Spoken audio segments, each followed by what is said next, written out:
Meanwhile, President Biden has a lot on his plate this week as he returns home from Queen Elizabeth's funeral.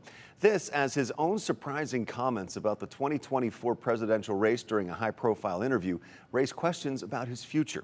NBC's chief White House correspondent Kristen Welker has the story. With the critical midterm elections less than 50 days away, there's growing pressure on President Biden to decide his own political future. On 60 Minutes, the president saying he'll make a final decision on a second term after November. It's much too early to make that kind of decision. My intention, as I said to begin with, is that I would run again, but it's just an intention. But is it a firm decision that I run again? That remains to be seen.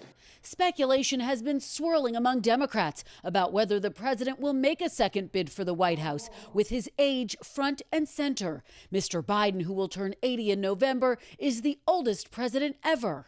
Some people ask whether you are fit for the job. And when you hear that, I wonder what you think. Watch me. First Lady Jill Biden with Chanel on Today. Have you talked about it with him? Not yet, but I'm sure it'll be a discussion. According to 9 people familiar with the planning, the president's aides have been quietly building a campaign that would rely on DNC resources. While a majority of voters disapprove of the president's job performance, his approval rating has ticked up to 45%. And aides say Mr. Biden is upbeat after a series of victories in Congress. The president's decision could also hinge on whether Democrats have a strong showing in the midterms.